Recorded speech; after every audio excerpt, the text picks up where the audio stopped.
જો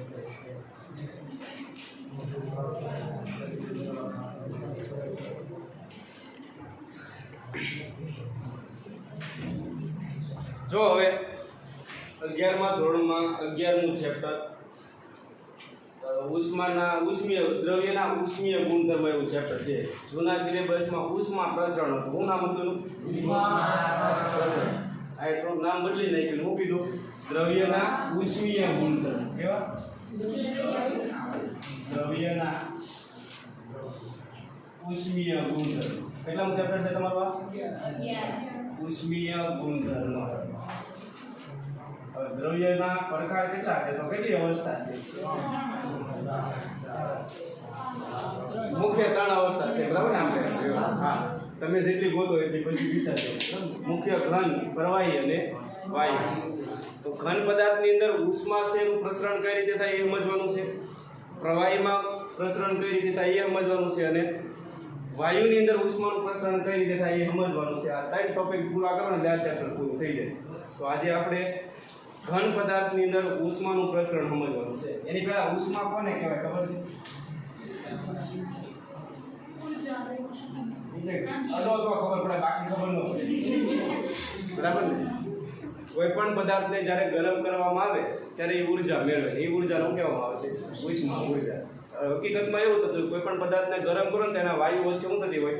અણુઓ વચ્ચે શું થતી હોય? અથડામણ. અને અથડામણ દરમિયાન તમને ખબર છે કઈ ઉર્જા છૂટી પડતી હોય? ઉષ્મા ઉર્જા. તો સિમ્પલ વ્યાખ્યા છે કે જ્યારે કોઈ પણ પદાર્થને ગરમ કરવામાં આવે ત્યારે એ ઉર્જા મેળવે ને એ ઉર્જાને શું કહેવાય? ઉષ્મા ઉર્જા. તો ઉષ્મા એક પ્રકારની શું છે? ઉર્જા છે. તમને ઉષ્મા ઉર્જાનો એકમ પૂછે તો શું આવે? જનરલી ઉષ્મા ઉર્જાને આપણે ક્યુ વડે બતાવશું. શેના વડે? ક્યુ. ક્યુ એટલે વિદ્યુત ભાર નહીં પાછો. બરાબર ને? અહીંયા ઉષ્મા ઉર્જા. અચ્છાનો એકમ શું આવશે? જૂલ. બીજો એકમ? હા, એ બીજા એ તો મને ખબર છે ઉર્જાના. બરાબર? ઇલેક્ટ્રોન વોલ્ટ ને એક નવો એકમ આમાં આવે છે કેલરી. શું આવશે? ઉષ્મા ઉર્જા છે એના 2 એકમ આ ચેપ્ટરમાં ખાસ ધ્યાનમાં લેવાના છે. એક જૂલ અને બીજો કેલરી. કેલરીનો મેક્સિમમ ઉપયોગ કરે. જૂલ અને કેલરી વચ્ચેનો સંબંધ કોઈને ખબર? 1 જૂલ બરાબર કેટલા કેલરી થાય?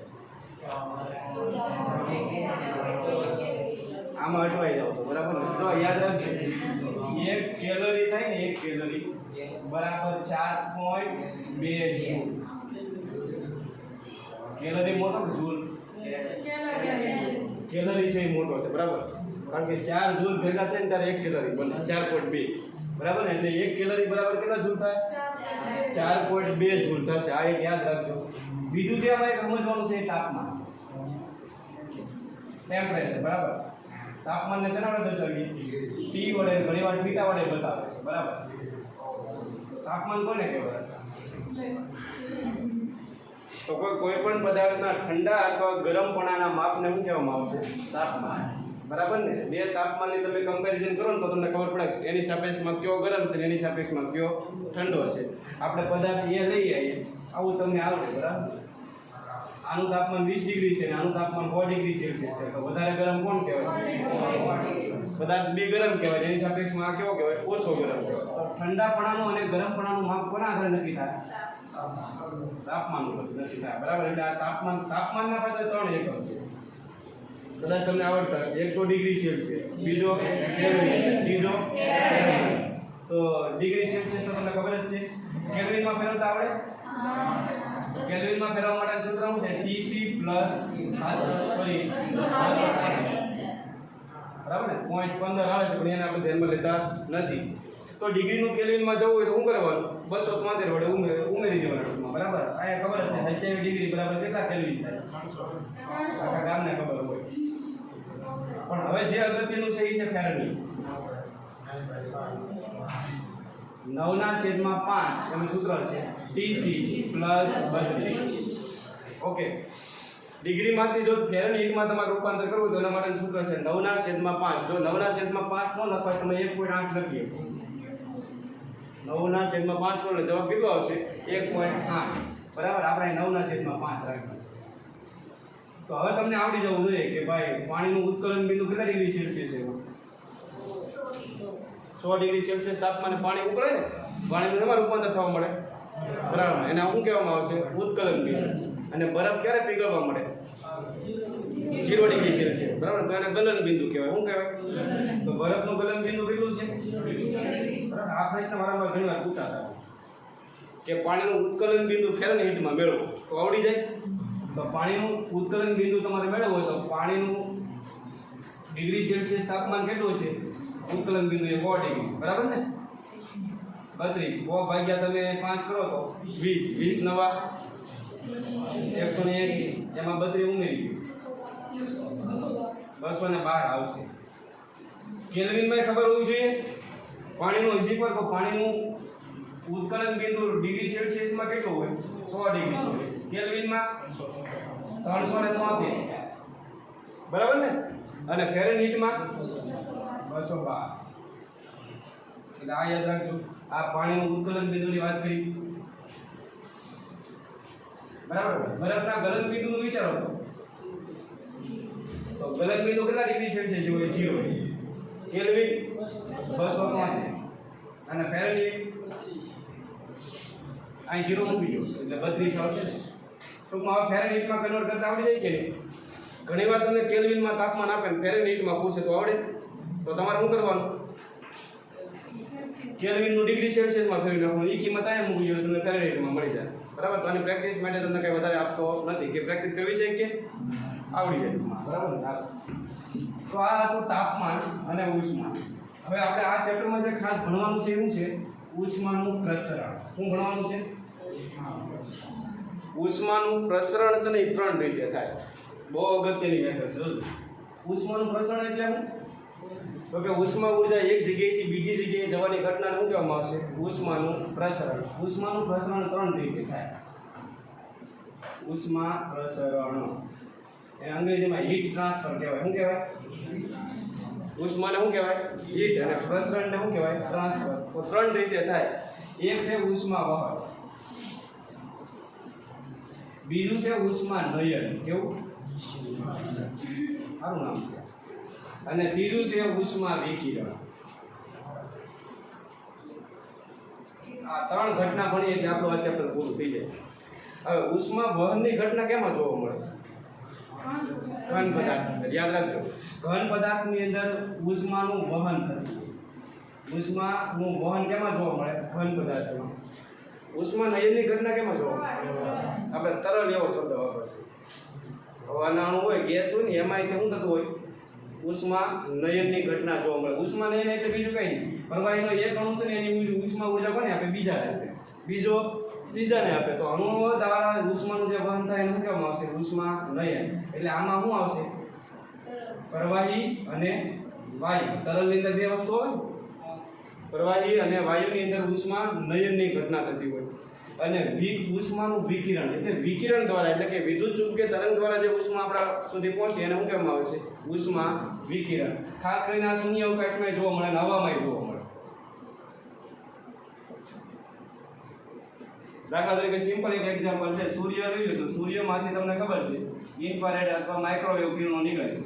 સોરી, પારદર્શક કિરણો. એ ઉષ્મીય કિરણો કહેવાય, હીટ વેવ કહેવામાં આવે છે. તો એ આ સૂર્યમાંથી આવતી ઉષ્મા ઉર્જા છે એ વિકિરણ સ્વરૂપે આવે. તો અહીં ઉષ્માનું વહન તો થાય છે ને, પણ કોને લીધે થાય છે? વિકિરણ. તો આને શું કહેવામાં આવે છે? ઉષ્માનું વિકિરણ. આ 2 ટોપિક તમારે લેન્ધી છે. આ ટૂંકમાં બતાવ્યું. આમાં કોઈ સૂત્ર આપેલું છે નહીં. જે સૂત્ર આપેલા છે આ બેમાં છે. એક એક્ઝામ્પલ લો એટલે લગભગ તેને તે ઘટનામાં આવી છે. જો તો આપણે ખાસ કરીને શિયાળામાં છે એ તાપણું કરતા હોઈએ. લાકડા હળગાવતા હોય. આ લાકડા છે મરો. અને હળગાવો એટલે તમને ખબર છે અહીંયા જ્વાળાઓ નીકળે. ખરી ગયું ટૂંકમાં. આપણે હળગાવતા હોય.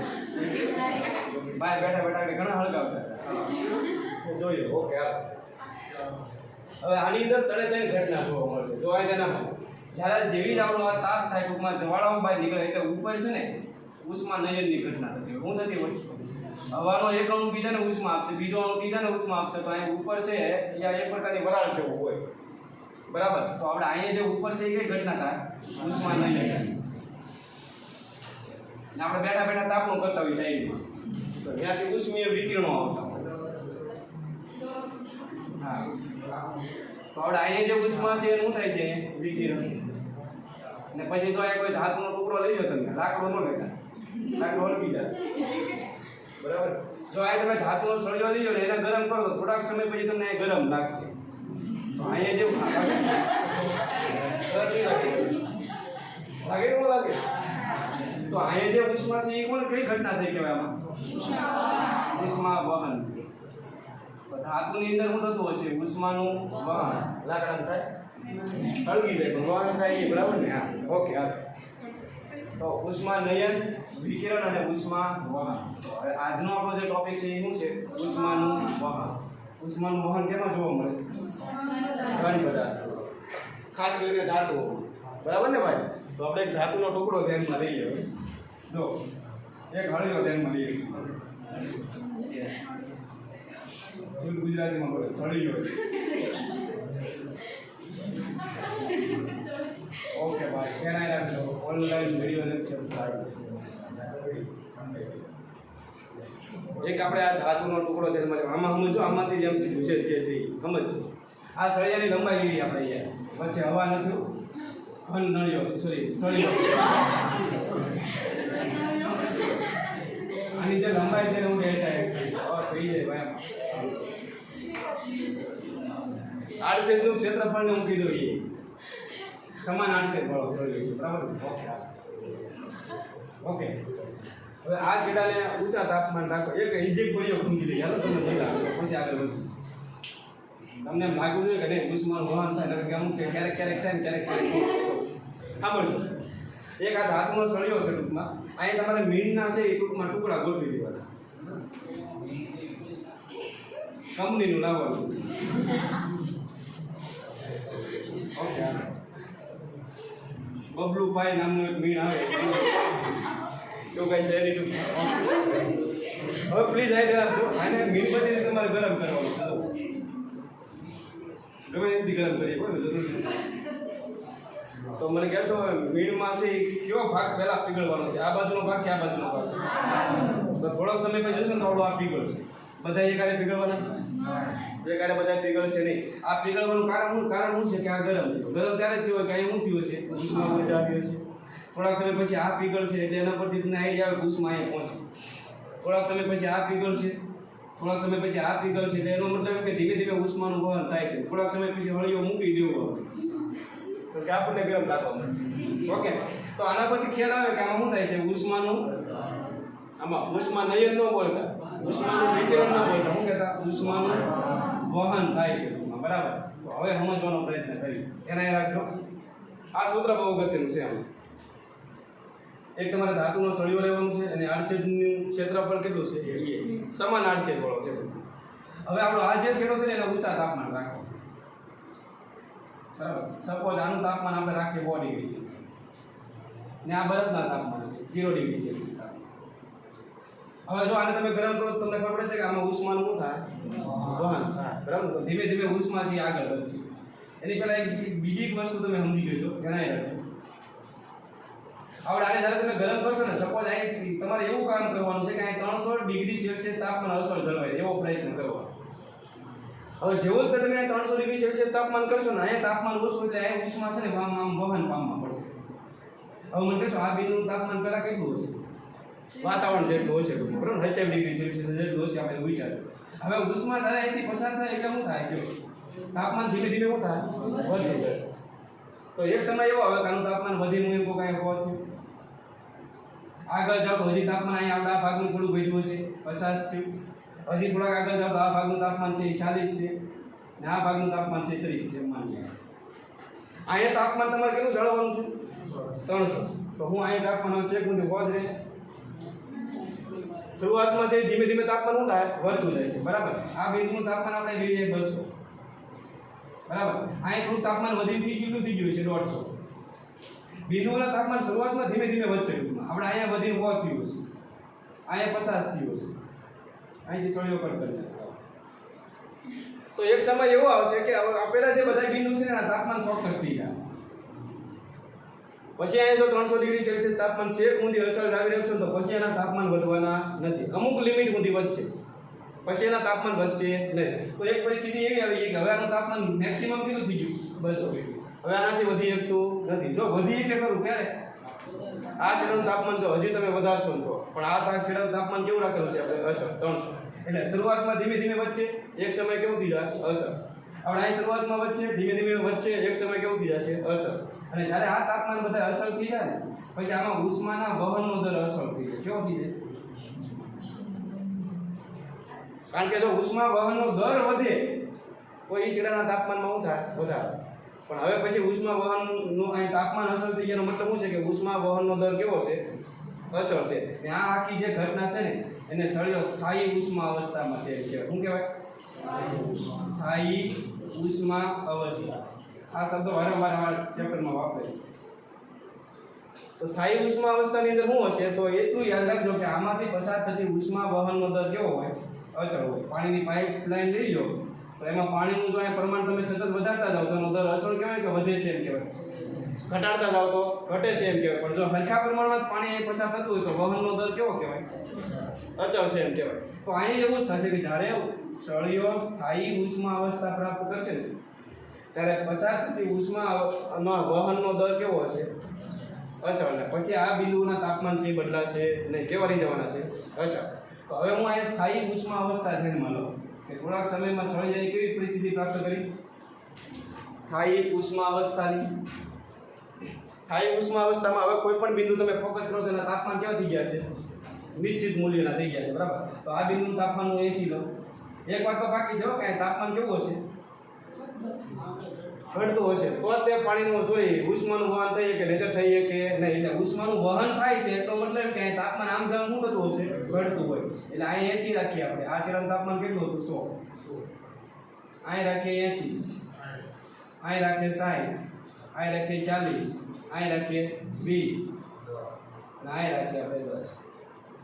આ બધા અંતરો છે ને હરખા છે. અહીં 1 સેન્ટીમીટર હોય તો આ કેટલું હોય? 1 સેન્ટીમીટર. અહીં જાઓ તો 1 સેન્ટીમીટર.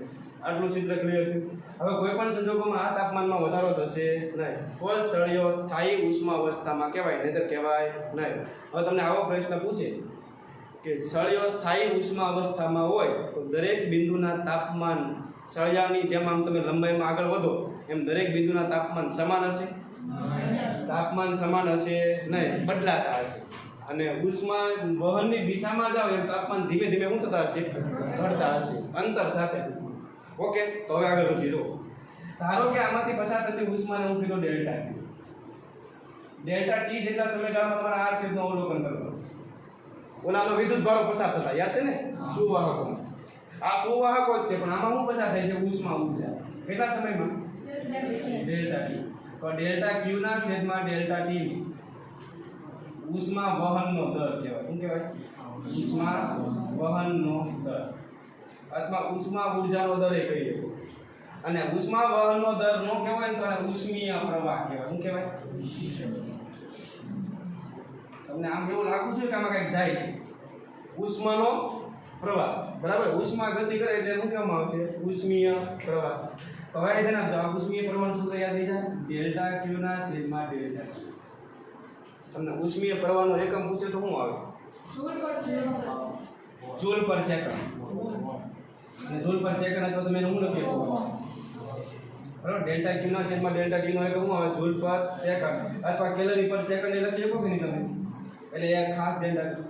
તો હવે આપણે એક સૂત્ર મેળવવાનું છે. જો કે આ ઉષ્મા વહનનો દર વધારે હશે કે ઓછો છે એનો આધાર કોના ઉપર છે? તો એક બાબત એ છે આ શેડાનું તાપમાન લઈ લો હું T1, આ શેડાનું તાપમાન લઈ લો હું T2. તો આ ઉષ્મા વહનનો દર બે શેડાના તાપમાનના તફાવતના સંપર્કમાં શું આવશે? બે શેડાના તાપમાનના તફાવતના સંપર્કમાં. અહીંયા હું ડેલ્ટા ટી લખું છે અને આપણો આજે બે શેડ તાપમાનનું બે તાપમાન વચ્ચેનું અંતર હશે અથવા સળિયાની લંબાઈ છે એના વ્યસ્ત પ્રમાણમાં. હાલો તમે મને વિચારીને કહેશો કે જેમ ક્ષેત્રફળ વધારે એમ ઉષ્મા વહનનો દર વધે ઘટે? ક્ષેત્રફળ વધારશો તો વધારે પ્રમાણમાં ઉષ્મા વહન થાય કે એવું તમે કહી શકો. એટલે ક્ષેત્રફળના સમપ્રમાણમાં છે. તો એટલું યાદ રહે કે સળિયામાંથી પસાર થતો ઉષ્મીય પ્રવાહ અથવા ઉષ્મા વહનનો દર સળિયાના આડછેદના ક્ષેત્રફળના સમપ્રમાણમાં. અને આને કહેવામાં આવે છે તાપમાન પ્રચલન. શું કહેવાય? તાપમાન પ્રચલન એટલે હું કે તાપમાનના છેદમાં અંતર, કોઈ ભૌતિક રાશિના છેદમાં અંતર આવે એટલે એને શું કહેવાય? પ્રચલન. ક્લિયર થયું? અને તાપમાન પ્રચલનનું સૂત્ર શું થાય? તો કે T2 ડેલ્ટા T એટલે T2 - T1 છેદમાં શું આવશે? Delta X. બરાબર, x2 - x1 એ તમે કહી શકો. આટલું સૂત્ર ક્લિયર થયું? તાપમાન પ્રચલન આપણે આગળ સમજશું, પણ મને કહેશો તાપમાન પ્રચલનનો એકમ શું આવે? કેલ્વિન પર મીટર. પાકું ને? તાપમાનનો એકમ થાય કેલ્વિન ને અંતરનો એકમ શું થાય? મીટર. આ તાપમાન પ્રચલન થોડું સમજાય જેવું છે. સાંભળો, આ શિરાનું તાપમાન લઈ લો હું અહીંયા 100 ડિગ્રી, આ શિરાનું તાપમાન લઈ લો હું અહીંયા 0 ડિગ્રી, અને સળિયાની લંબાઈ લઈ લઈએ આપણે 25 સેન્ટીમીટર. તો મને કોઈ કહેશો તાપમાન પ્રચલન કેટલું આવશે? આ સમજવું પડશે.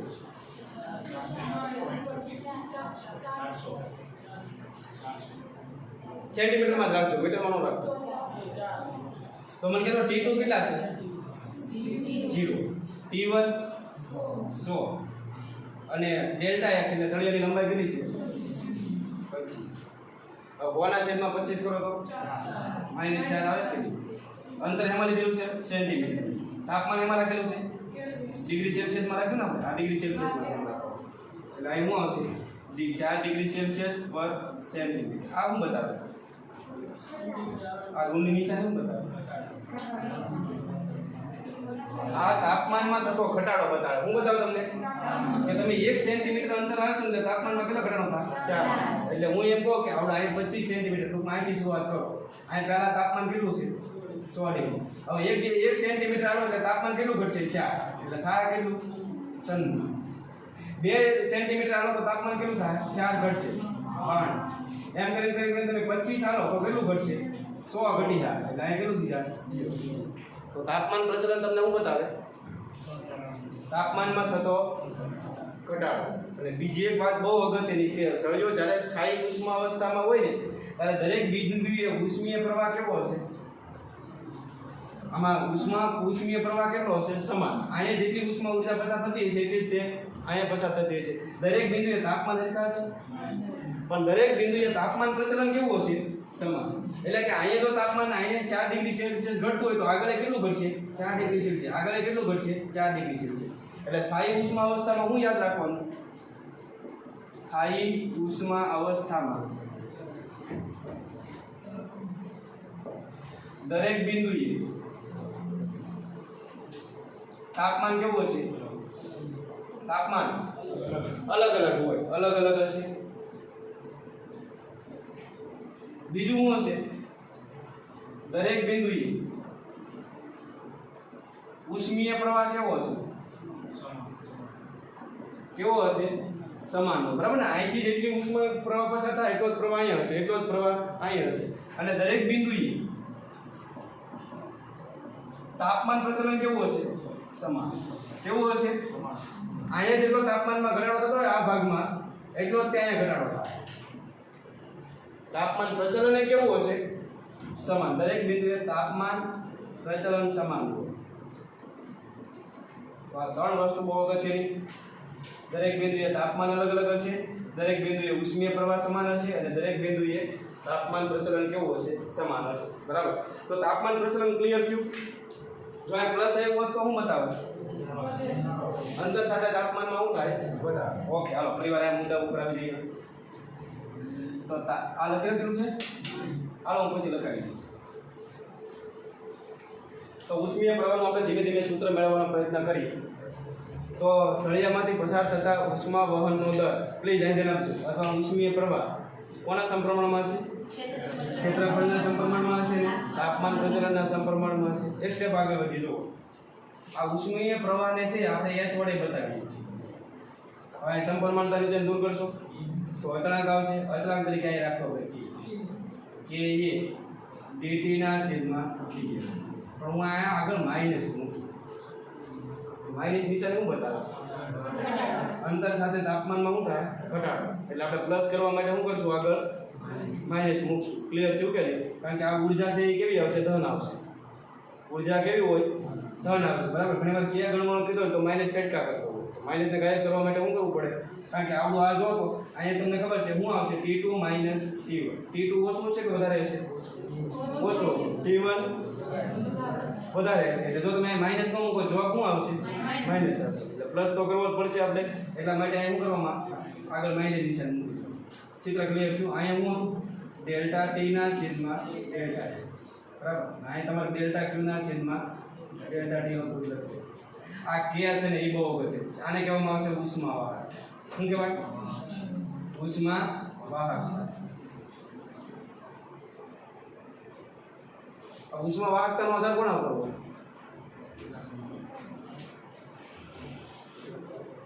સળિયાના પ્રકાર પર સળિયો કયા દ્રવ્યનો છે એના પર ડિપેન્ડ છે હવે તમને ખબર પડે છે કે જેમ ઉષ્મા વાહકતા વધારે છે એમ ઉષ્મા વહનનો દર કેવો હોય વધારે સરળતાથી એમાં ઉષ્મા પસાર થઈ શકે જેમ વિદ્યુતીય વાહકતા વધારે હોય એમ શું થતું વિદ્યુત પ્રવાહ વધારે પસાર થઈ શકે એ જ રીતે જો ઉષ્મા વાહકતા વધારે હોય તો શું થાય સરળતાથી આમાં ઉષ્મા છે એ પસાર થઈ શકે તો સૌથી વધારે ઉષ્મા વાહકતા કોની હોય સાંદી સુવાહકોની જ હોય પણ સુવાહકોમાં યાદ રાખજો સૌથી વધારે સરળતાથી ઉષ્માનું વહન કેમાં થઈ શકે ચાંદીનું પણ સૌથી વધારે આની હોય એનાથી ઓછી કોની હોય કોપર વિદ્યુતીય વાહકતા સૌથી વધારે કોની હોય ચાંદી એનાથી ઓછી કોપર એનાથી ઓછી એલ્યુમિનિયમ આ ત્રણની તમને કદાચ કમ્પેરિઝન કરવાની કહે તો યાદ રાખજો બાકી બધા તમને ખબર પડી જાય ચાંદીની સૌથી વધારે ઉષ્મા વાહકતા છે એનાથી ઓછી કોપર કહેતા તાંબુ એનાથી ઓછી કોની આવે છે એલ્યુમિનિયમ તમને કોઈ એવો પ્રશ્ન પૂછે ને સૌથી ઓછી ઉષ્મા વાહકતા કોની હોય હવાની કોની હોય જો આપણે આમાં અવસ્થામાં જઈએ ને તો સૌથી વધારે ઉષ્મા વાહકતા ધાતુની હોય એનાથી ઓછી પ્રવાહી સૌથી ઓછી અત્યારે આપણે જે ભણીએ છીએ ને ઉષ્માનું વહન ભણીએ છીએ તો સરળતાથી ઉષ્માનું વહન કેમાં થઈ શકે ધાતુની વિકિરણ વાળો ભાગ આપણે જ્યાં ધ્યાનમાં લીધા નથી એનાથી ઓછું વહન કેમાં થાય પ્રવાહીમાં સૌથી ઓછું વાયુ બરાબર ને વાયુની ઉષ્મા વાહકતા ખૂબ ઓછી હોય અવાહકની જેમ વર્તે બરાબર તો એટલું યાદ રહેશે તો તમને એમ કહે કે સૌથી ઓછી ઉષ્મા વાહકતા કોને હોય વાયુ અથવા તમે શું કહી શકો હવાની ઉષ્મા વાહકતા કેવી છે સૌથી ઓછી હશે બરાબર ઓકે અહીં ઊંધું ચિત્ર ક્લિયર થયું આપણે હવામાં જે ઉષ્મા આવે છે કોના સ્વરૂપે આવે છે વિકિરણ સ્વરૂપે આવે છે વહન સ્વરૂપે આવતી નથી આ જે ઉષ્મા વાહકતા છે એ કોની ધ્યાનમાં લેવાની છે આપણે વહનની અને વહનની ઉષ્મા વાહકતા સૌથી ઓછી કોની હોય વાયુની હોય એટલે એ ખાસ ધ્યાન રાખજો ચિત્ર ક્લિયર થયું સરસ મજાનું સૂત્ર મળી ગયું હવે જો આ તેના આ ડેલ્ટા એક્સ ને આપણે સ્મોલ કરી નાખીએ શું કરી નાખીએ આ જે તાર છે ને ખૂબ નાનો કરીએ સ્મોલ કરવા માટે શું કરીએ છીએ આપણે ડેલ્ટા એક્સ ટેન્સ ટુ શું લઈએ છીએ 0 એટલે લિમિટ લેવાની છે limit delta x tense two 0 લ્યો તો આ ડેલ્ટા નું થઈ જાય d તો dq ના છેદમાં શું થાય dt અહીંયા શું આવશે -j a અહીંયા શું થાય dt ના છેદમાં d આ તમને મોટો ફેરફાર બતાવે આ તમને શું બતાવે નાનો ફેરફાર પણ હવે આપણે સૂત્ર આપણું યાદ રાખવું છે આને હું કહી દઉં h બરાબર હજી થોડું સાદું પાકું તો આપીએ તો h ના h k ના k a ના a આ ડેલ્ટા t એટલે શું થાય t2 t1 ને ડેલ્ટા x એટલે તમને શું બતાવે બે તાપમાન વચ્ચેનું અંતર અને બે તાપમાન વચ્ચેનું અંતર કયો થાય ભલે સળિયાની લંબાઈ કયો થાય ભલે એટલે સળિયાની લંબાઈ લખી દીધી આપણે યાર હવે આ માઇનસ નિશાનની અંદર ઘૂસડી ગયો તો ફાઇનલી h શું આવશે ka આ માઇનસ થઈ જશે ને આ પ્લસ થાય t1 t2 અપોન a આ યાદ એટલે હું તો કે આ બે તાપમાન વચ્ચેનું અંતર એટલું યાદ રાખો t1 અને t2 વચ્ચેનું અંતર કે તમને શું બતાવે ઉષ્મીય વાહકતા એ એટલે જે આરસીએચ માંથી ઉષ્મા ઊર્જા પસાર થાય ને એનું ક્ષેત્રફળ ધ્યાનમાં લેવું એ ભૂલ થવી જોઈએ નહીં હવે ઉષ્મા વાહકતાનો એકમ યાદ રહ્યા તમે મેળવી શકશો તો ઘણા બધાના એકમ આવે જો આના પરથી મેળવી આપણે આ h છે એનો એકમ એક તો હું તો જૂલ પર સેકન્ડ અથવા વોટ હતો ને હાલો કેનો એકમ મેળવવાનો છે આપણે ક્ષેત્રફળનો એકમ શું થાય મીટર આ તાપમાનનો તફાવત છે એનો એકમ શું થાય કેલ્વિન અથવા ડિગ્રી સેલ્સિયસ લખીએ એટલે લંબાઈ છે એનો એકમ શું થાય મીટર મીટર કેન્સલ થાય તો કેનો એકમ શું આવશે વોટ પછી શું આવશે મીટર ઇન્વર્સ કેલ્વિન હવે આનું સાદું તમારે દીધે રાખો ઓકે ને બરાબર લખ્યું watt meter inverse kelvin inverse watt એટલે જૂલ પર સેકન્ડ થાય meter inverse kelvin inverse joule એટલે શું થાય ન્યૂટન ઇન્ટુ મીટર થાય ને સેકન્ડ આવશે ને અહીંયા શું આવશે meter inverse kelvin inverse meter meter cancel થયા ન્યૂટન એટલે શું થાય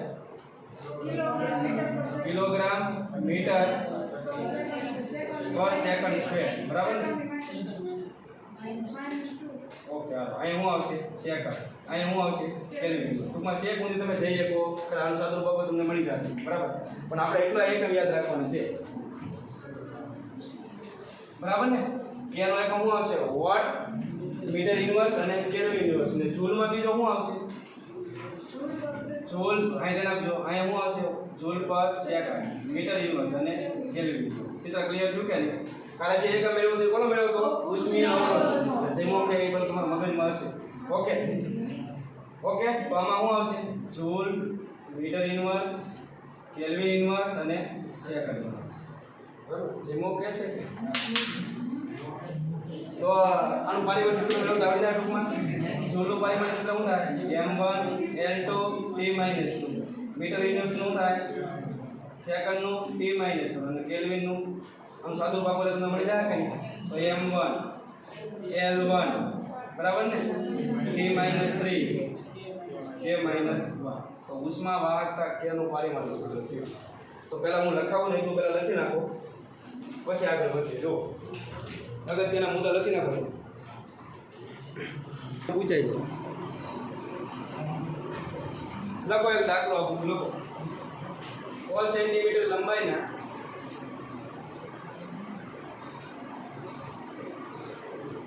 સળિયાનો એક છેડો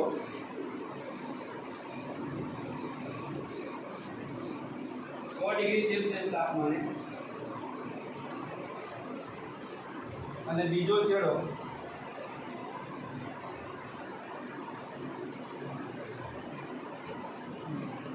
20 ડિગ્રી સેલ્સિયસ તાપમાને છે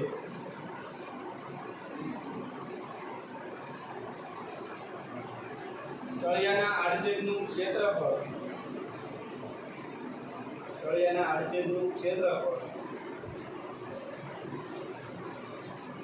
10 સેન્ટીમીટર સ્ક્વેર હોય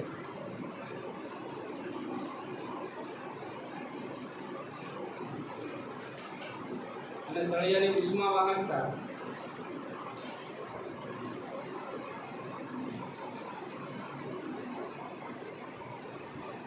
5.4 CGS હોય CGS નો મતલબ શું થાય બધા તમારે એકમ એમાં લેવાના છે CGS હોય તો સ્થાયી ઉષ્મા અવસ્થામાં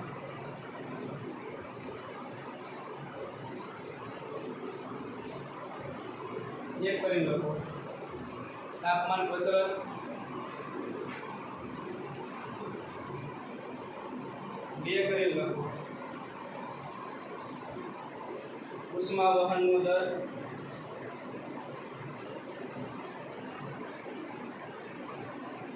અને 3 કરી લખો સળિયાના ઊંચા તાપમાન વાળા બિંદુથી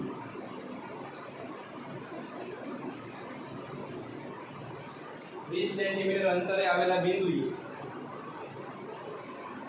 તાપમાન કેટલું હોય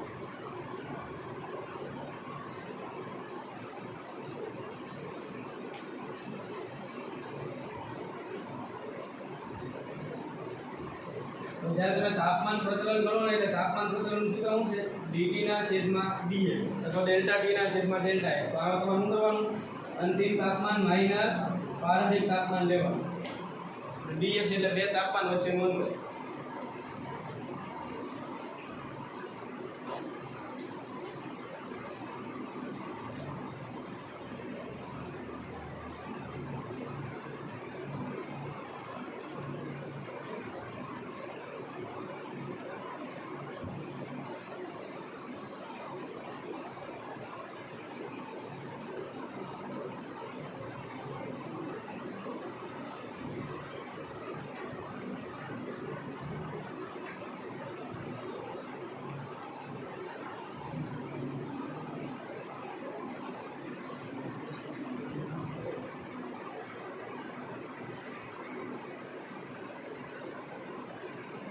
તમારે બધું CGS માં રાખવાનું છે સેન્ટીમીટર મીટરમાં ફેરવવાનું નથી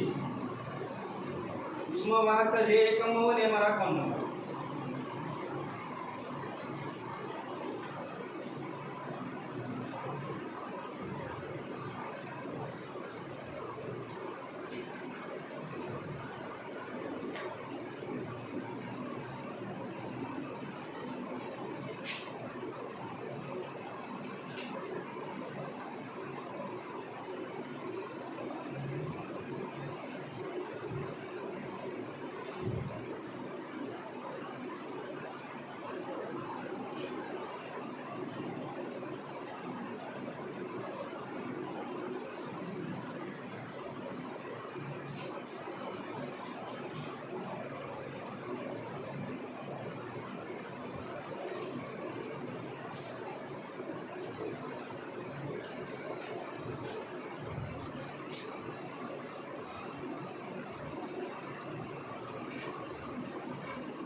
ઉષ્મા વહનનો દર dq ના છેદમાં dt તમારે હેમાં આવશે CGS માં. CGS માં કેને એટલે તમારે કેલરી પર સેકન્ડમાં લખવાનું. હેમાં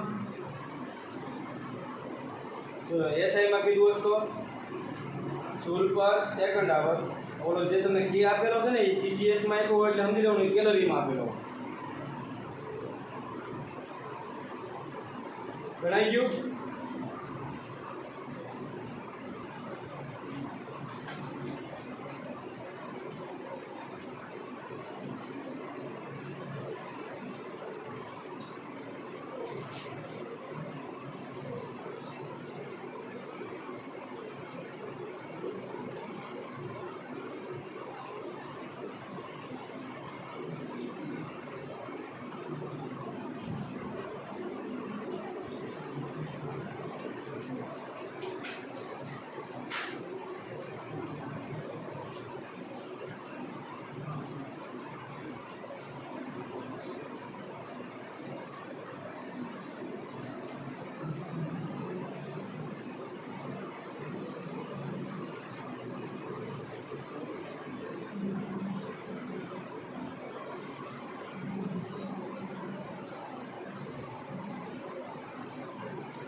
તાપમાન પ્રચલન કેટલું આવ્યું?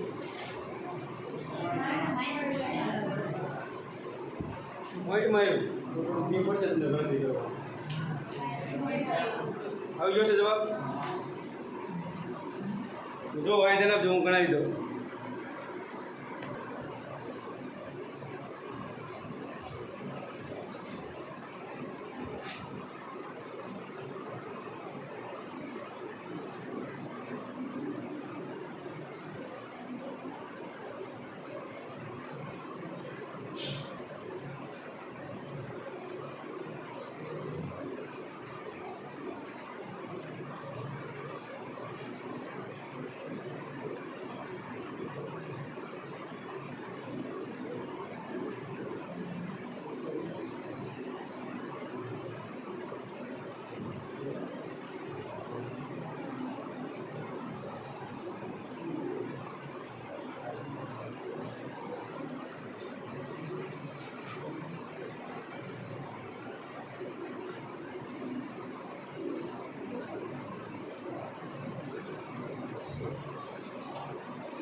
જવાબ મળી જાય કેજો.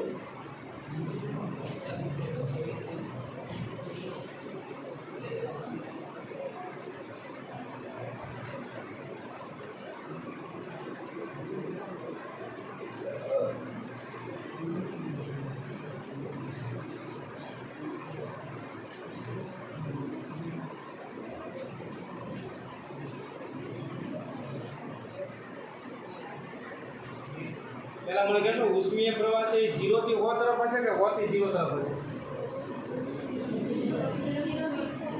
આ તાપમાન વધારે છે, આ ઓછું છે, એનો મતલબ કે ઉષ્મીય પ્રવાહ કઈ બાજુ હોય? વધારે તાપમાનથી, એટલે ઉષ્મીય પ્રવાહ આ દિશામાં હશે. જેમ જેમ આમ તાપમાન ઊંચું હશે, ઘટતું હશે, તો આ છેડાનું તાપમાન કેટલું હોય એ તમારે ગણવાનું છે, અને આ છેડાનું તાપમાન કેટલું હોય એ ગણવાનું. તો હાવ સિમ્પલ છે. તો અહીં ધ્યાન આપજો.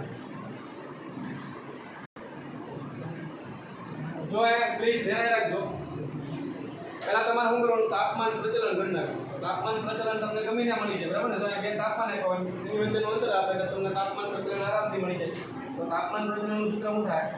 ડેલ્ટા ટી ના છેદમાં ડેલ્ટા ટી. ડેલ્ટા ટી એટલે T2 - T1 છેદમાં ડેલ્ટા ટી. બે તાપમાન તમને આપેલા છે કે વચ્ચે, બરાબર ને? આ આપણું અંતિમ તાપમાન થયું, આ પ્રારંભિક. તો અંતિમ કેટલું છે? 100 માઇનસ પ્રારંભિક કેટલું છે? 120. અને આ ડેલ્ટા x એટલે આ બે તાપમાન વચ્ચેનું અંતર. બે તાપમાન વચ્ચેનું અંતર કેટલું થાય? આ 50 સેન્ટીમીટર છે, આ 60 છે. બે વચ્ચેનું અંતર કેટલું થયું? 10 સેન્ટીમીટર. તો આ કેટલા થવાના? -20 ના છેદમાં 10. જવાબ શું આવશે? -2. અને શું આવશે? ડિગ્રી સેલ્સિયસ પર સેન્ટીમીટર. હવે અહીંથી વિચારવાનું ચાલુ કરવા. આ માઇનસ શું બતાવે તમને? કે જો તમે આમ થશો તો 10 સેન્ટીમીટરના તાપમાનમાં 2 નો ઘટાડો થાય, બરાબર ને? હવે તમે વિચારજો કે અહીંયા તાપમાન ધારો કે 200 હોય, 0 હોય, તો 1 સેન્ટીમીટર અંતરે તાપમાન કેટલું હોય? 1 સેન્ટીમીટર. 10 સેન્ટીમીટર 2 ગણીને 100 ને કેટલું થાય? 18. એટલે કે તમે જો આ દિશામાં જાઓ તો તાપમાનમાં 2 નો ઘટાડો થાય, આમ જાઓ તો 2 નો વધારો. ખબર છે કે નહીં? એટલે હવે જો આમ વધતા તાપમાનમાં જાઓ તો વચ્ચે 2 10 સેન્ટીમીટર, અને આમાં 10 સેન્ટીમીટર 2 નો શું થાય? ઘટાડો. હવે તમે વિચારો આપણું આ જે બિંદુ છે એનું તાપમાન કેટલું છે? 120. હવે અહીંથી તમારે આ છેડે પહોંચવું છે, તો અંતર કેટલું છે? 50 સેન્ટીમીટર. હવે 1 સેન્ટીમીટર આ મારો તો તાપમાન કેટલું વધશે? 2 ડિગ્રી વધે, બરાબર? તો આપણે હાલવાનું કેટલું છે? 50. હવે તમને ખબર છે કે 1 સેન્ટીમીટર 2 વધી, બરાબર ને? ઉષ્મીય પ્રવાહની વિરુદ્ધ દિશામાં જાઓ તો તાપમાન શું થતું હશે? વધતું હશે. તો તમારે હાલવાનું કેટલું છે? 50 સેન્ટીમીટર. ટોટલ કેટલું વધશે? 100 સેન્ટીમીટર, સોરી 100 ડિગ્રી સેલ્સિયસ જેટલું તાપમાન વધી ગયું. તો અહીંયા કેટલું હતું? 120. અહીંયા 100 વધે એટલે કેટલું થાય? 220 ડિગ્રી સેલ્સિયસ થાય. હવે અહીંથી તમારે આમ વિચારવાનું, આમ જેમ તાપમાનમાં શું થાય? ઘટાડો. હવે અહીંથી અહીં ઊંધું અંતર કેટલું છે? બરાબર ને? 60 છે એટલે આ 40 છે. હવે તમે એ વિચારો કે 1 સેન્ટીમીટર જો આમ જાઓ તો તાપમાનમાં 2 નો ઘટાડો થાય. તો હાલવાનું કેટલું છે તમારે? 40 સેન્ટીમીટર આવે તો તાપમાનમાં કેટલો ઘટાડો થાય? 80 નો ઘટાડો થાય. તો અહીંયા કેટલું તાપમાન હતું? 80 ઘટી જાય. તો ઘટે રહે કેટલું? 20. તાપમાન પ્રચલન મળે એટલે તમને તાપમાન મળવા માટે, બરાબર ને? અલગ અલગ જગ્યાએ તમે ગણી આપણી જાય કે નહીં? હવે આમાં આ રીતનો ઉપયોગ કરવાનો છે, આમાં કોઈ સૂત્ર વાપરવા નહીં. ઓકે, ચાલો.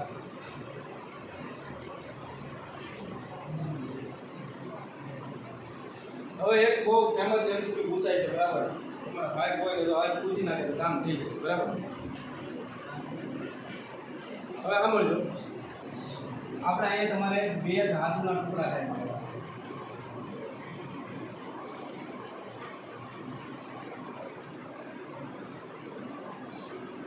એની પહેલાં એક આ દાખલો કાલે તમને પેપરમાં પૂછ્યો હતો ને, એવો એક દાખલો ગણી નાખ્યો, પછી આને આપણે ગણ્યું. હવે જો તમને આવા 3 સળી આપી, જંકશન વાળો તાપ,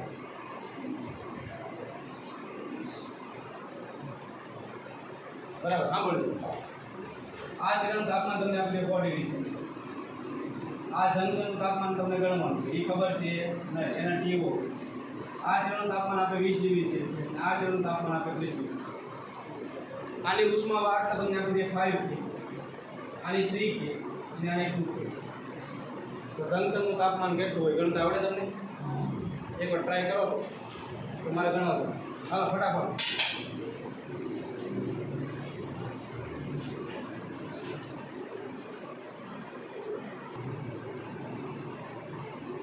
तो ध्यान રાખજો પહેલા તમને એ ખબર હોવી જોઈએ કે ઉષ્માનું વહન કઈ રીતે થાય વધારે તાપમાનથી ઓછા તાપમાન જેમ કે વિદ્યુત પ્રવાહ વધારે વોલ્ટેજથી ઓછા વોલ્ટેજ તરફ વહેતો હોય એ જ રીતે ઉષ્માનું વહન વધારે તાપમાનથી ઓછા તાપમાન તરફ થતું હોય તો આ જંકશનનું તાપમાન તમારે ગણવાનું છે હવે ધારો કે આ ભાગમાંથી H જેટલી ઉષ્મીય પ્રવાહ આવે છે હવે બે ભાગમાં વહેંચાઈ જશે આમાં H1 ઉષ્મીય પ્રવાહ ગયો ને આમાં H2 તો આપણે એવું કહીએ કે H બરાબર શું થાય H1 + H આ બેમાં ઉષ્મીય પ્રવાહ આવ્યો ક્યાંથી તો કે અહીંથી વચ્ચે બીજી કે ઉષ્મા ઊર્જા વેડફાતી નથી એમ માની લેશો તો હવે ઉષ્મીય પ્રવાહનું સૂત્ર શું છે કે એ T1 - T2 / A આ દરેક ત્રિજ્યાની લંબાઈ કેવી છે સમાન આડછેદના ક્ષેત્રફળ કેવા છે સમાન જો અલગ અલગ આપ્યા હોય તો ખાસ ધ્યાન રાખજો અહીં જો 2L આપ્યું હોય તો તમારે ત્યાં 2L લખવાનું રહે એ ભૂલ પડવી જોઈએ નહીં ઓકે જો તો પેલા કે મૂકો આની ઉષ્મા વાહકતા કેટલી આપી 5 કે અને આડછેદનું ક્ષેત્રફળ કેટલું છે બધાયના હરકત ધ્યાનમાં લેવાના છે બરાબર એટલે સમાન પરિમાણવાળા છે એટલે અહીં લીલી આપણી પછી T1 એટલે આ શિરાનું તાપમાન જો -T2 એટલે આ શિરાનું તાપમાન P0 છેદમાં શું આવશે L હાલો H1 બરાબર શું મૂકશો તો આ સળિયાની વાત થઈ છે તો K કેટલા છે 2 A T1 - T2 T1 એટલે આ શિરાનું તાપમાન આવશે ને P0 - T2 એટલે આ શિરાનું તાપમાન છેદમાં L આવશે પ્લસ આ સળિયાની વાત કરો તો K ની જગ્યાએ શું આવશે 2K P0 - 3 ના છેદમાં શું આવશે એ બધામાંથી L ઉડી જવાના K એ કેન્સલ થાય તો આ બધું હું લખ્યો 500 - 5T ઓકે અહીંયા 3T0 - 20 60 આવશે પ્લસ અહીંયા આવશે 2T0 - 60 और T0 वाला पद एक बाजू रखो बाकीના બધાને આ બાજુ -60 એટલે -120 બરાબર ની આ બાજુ હોય એટલે કેટલા થાય 620 5T બરાબર ની આ બાજુ હોય એટલે 5 ને 5 10 થી જાય 10 T0 તો T0 ની પર શું થાય 65 ડિગ્રી સેલ્સિયસ હોય જંકશન આવડી જાય કે નહીં હવે તમને તાપમાન પ્રસરણ ગણવાનું કીધું તમારે જરૂર નહીં પડે આ જંકશનનું તાપમાન છે કેટલું હતું 65 ડિગ્રી સેલ્સિયસ તો આનું તાપમાન પ્રચલન ગણવું હોય તમારે જરૂર નહીં પડશે અને લંબાઈ તો આની લંબાઈ આપી દે તો તમને તાપમાન પ્રચલન પણ મળી જાય ઓકે તો હવે આવા દાખલા પૂછી તમને વાંધો આવવો જોઈએ નહીં અહીં જો ફ્રેમ તાર આપ્યા હોય તો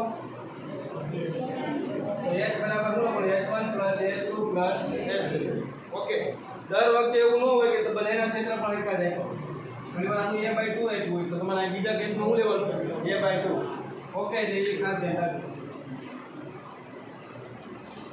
હવે જો આ એક MCQ સોલ્વ કરીએ આપણે એના ઉપરથી ઘણા બધા MCQ બની શકે વ્યવસ્થિત રીતે સમજો આપણા સૂત્ર આખું સાબિત કરીએ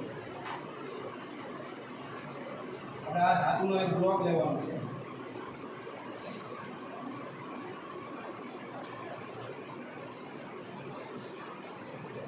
બરાબર એની એક બીજો બ્લોક આપણે જોડી દઈએ બે અલગ અલગ ધાતુના છે માની લઈએ હવે જો બે અલગ અલગ ધાતુના હોય તો બે ઉષ્મા વાહકતા કેવી હશે અલગ અત્યારે તમને બેના આડછેદના ક્ષેત્રફળ કેવા લાગે છે સમાન પણ ઘણીવાર અલગ અલગ આપણે ધ્યાન રાખવાનું અત્યારે હું બેના આડછેદના ક્ષેત્રફળ અલગ અલગ સમજું છું વિચારી દેખાય સમાન પણ કેવું વિચારીએ આપણે અલગ આનું ક્ષેત્રફળ A1 કહી દો આનું A2 આની બેની લંબાઈ અલગ અલગ છે અને લંબાઈ L2 લઈ લો આની ઉષ્મા વાહકતા K1 લઈ લો આની ઉષ્મા વાહકતા K2 હવે અહીંથી ઉષ્મીય પ્રવાહ પસાર થાય છે આ ઉષ્મીય પ્રવાહની લાક્ષણિકતા શું છે વિદ્યુત પ્રવાહ જેવી જ છે અહીંથી જેટલો ઉષ્મીય પ્રવાહ આવશે એ બધો કેમાં જશે આની અંદર વચ્ચે ક્યાંય વેડફાશે નહીં કેમ આપણે સુવાહકતાની તરીકે એવો દાખલો ગણ્યો કે આ લોખંડનો તાર છે એ જાડો તાર છે અને અહીંયા છે એલ્યુમિનિયમનો તાર છે એ પાતળો તાર તો આમાંથી 5 એમ્પિયરનો પ્રવાહ આવતો હોય તો આમાં કેટલો જાય 5 એમ્પિયરનો પ્રવાહ જ જાય બરાબર ને એને તાર જાડો હોય કે પાતળો હોય એને કાંઈ લેવા દેવા નહીં ફેર એમાં પડવાની છે બે પ્રવાહ ઘનતા જે બરાબર શું આવશે I/E આનું ક્ષેત્રફળ વધારે છે એટલે આની પ્રવાહ ઘનતા કેવી છે ઓછી. આનું ક્ષેત્રફળ ઓછું છે પ્રવાહ ઘનતા કેવી વધારે. પણ પ્રવાહ તો બેમાં એક જ 50 થતા છે. એ ખાસ ધ્યાન રાખજો. તો એનો મતલબ કે અહીંયા જેટલો ઉષ્મીય પ્રવાહ આવે એટલો જ ઉષ્મીય પ્રવાહ અહીંયા આવશે. હવે આ શેડાનું તાપમાન તમને રકમ આપી દે T1. આ શેડાનું તાપમાન તમને રકમ આપી દે T2. અને જંક્શનનું તાપમાન તમને ગણવું પડે એને હું T0 બરાબર. આમાં ઘણા બધા ફેરફારો થઈ શકે બરાબર. એટલે હું જનરલ દાખલો લઈ લો એટલે તમે બધાય ફેરફારો આવડી ગયો. હવે તમને ખબર છે આમાં ઉષ્મીય પ્રવાહ શું કીધું હું H. આમાંથી જેટલો ઉષ્મીય પ્રવાહ આવે એ બધું આમાં જવાનું H2. હવે ઉષ્મીય પ્રવાહનું સૂત્ર શું થઈ ગયું જે T1 માઈનસ T0 બરાબર ને. હવે અહીંયા સુધી છે આમાં વિસ્તાર એટલે અહીંયા આવશે T0 અપોન અહીંથી અહીં ઊંધું અંતર કેટલું છે અને K1 કીધી અને K1 એ રીતે બીજા માટે પણ લખાવી આવશું. બીજા માટે K2 ક્ષેત્રફળ કેટલું છે એ હવે પહેલું તાપમાન કયું છે બીજામાં T0 માઈનસ બીજું તાપમાન T2 છેદમાં શું આવશે હવે શું કરવાનું છે આપણે T0 ગણવાનું છે. બે T0 ને ભેગા કરવાનું છે. એના માટે શું કરાય જો આની અંદર ઘૂસાડે K1 T1 અપોન L સમજાણો. આની અંદર ગુણન એના છેદમાં હું લખી નાખ્યું L છે. હવે આની અંદર પાછો આની અંદર ગુણાશે એટલે શું થાય minus K1 T0 upon L. Okay હાલો આ બાજુ વહીવટ કરો તો K2 T0 upon L K2 T0 upon L. આ પાછો આની અંદર ગુણાશે minus K2 T2 upon L. હવે શું કરાય T0 વાળા પદને બરાબર ને આ બાજુ એટલે આને હું આ બાજુ લઈ જાઉં આને બરાબર ને આ બાજુ લઈ જાઉં. ઘણા રાખજો પેલો પછી લખજો તમે કાંઈ સાબિતીની કાંઈ જરૂર નથી. જો આને આ બાજુ લઈ જાઓ અને આને આ બાજુ લાવો તો હું થાય K1 upon T1 upon L બરાબર ને. આને હું આ બાજુ લઈ જાઉં તો હું આવશે plus K2 T2 upon L. આ બાજુ આને બરાબર ને આ બાજુ લાવો T0 વાળાને લઈ કરાવી ગયા K1 T0 upon L plus બીજું હું જોઉં K2 T0 upon L. Okay હવે આ બેમાંથી કોમન શું નીકળે એ આપણે ગણવાનું.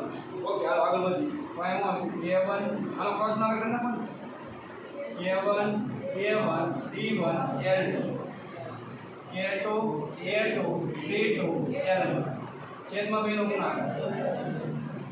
ઓકે આ બેમાંથી કોમન શું નીકળે છે T0 એટલે આ બધી હું K1 upon L1 plus K2 upon L. T0 common નીકળે. હાલો આને આપણે કેવું દેજો K1 T1 L K2 T2 L1 છેદમાં L1 ઇન્ટુ L.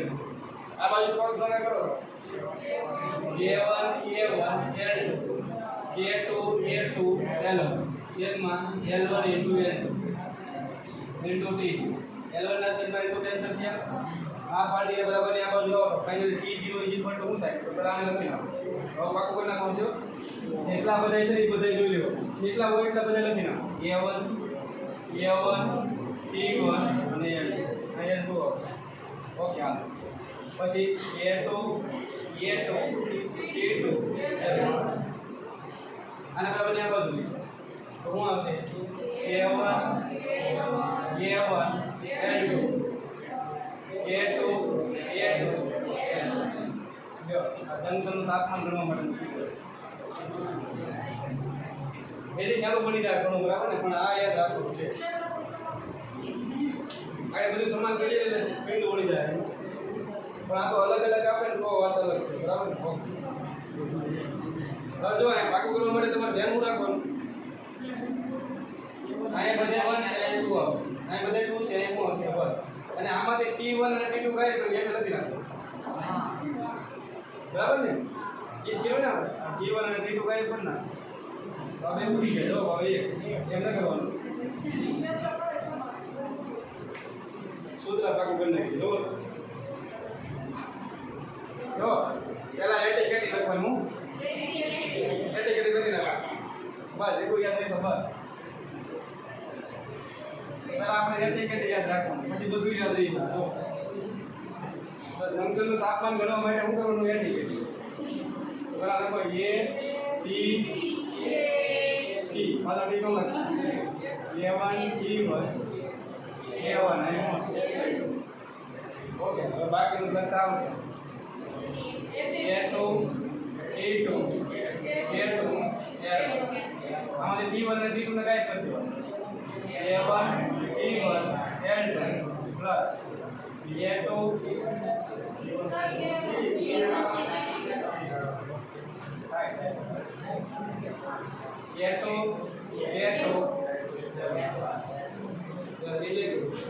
આ સંદર્ભ સૂત્ર છે. તેને તેની જો વસ્તુ અલગ આપી હોય તેને તેની ચારે ચાર વસ્તુ તો આ સૂત્ર લાગુ પડે. હવે જો આ એમસીક્યુ હેલો બનાવો લંબાઈ હરખી આપી, ક્ષેત્રફળ હરખા, બે હરખા. હવે જો તો આ હરખા આપે તો એ કેન્સલ થઈ જાય.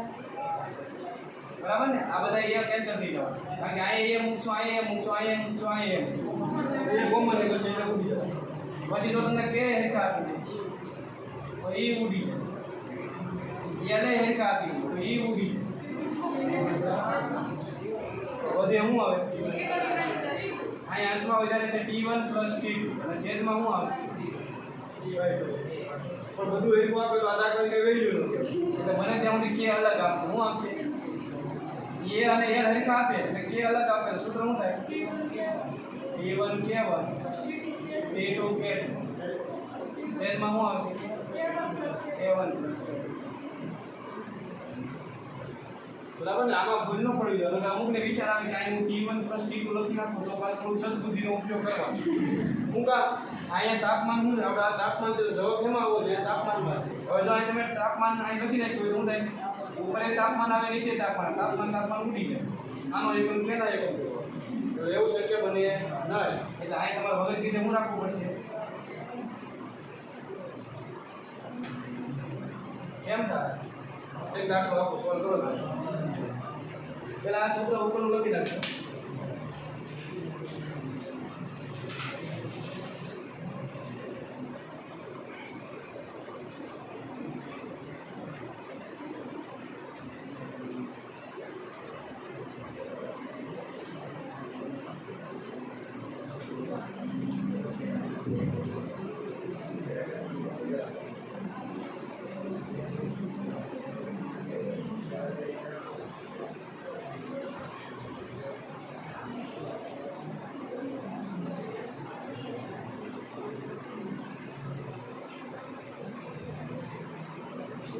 હું ફેર કરતા નહીં તમારે ખાસ ધ્યાન રાખવું બરોબર.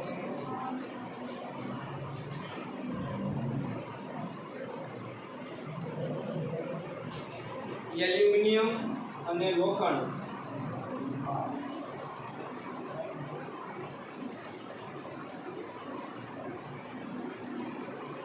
ની લંબાઈ અનુક્રમે L અને 2L છે.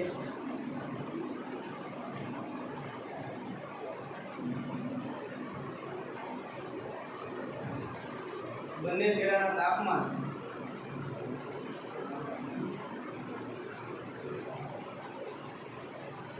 -200°C અને 50°C છે. એલ્યુમિનિયમની ઉષ્મા વાહકતા એલ્યુમિનિયમ લીધું છે ને આપણે. એલ્યુમિનિયમની ઉષ્મા વાહકતા લોખંડ કરતા 3 ગણી હોય.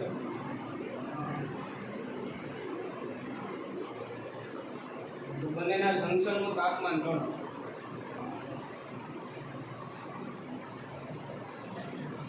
બંનેના આડછેદ સમાન છે.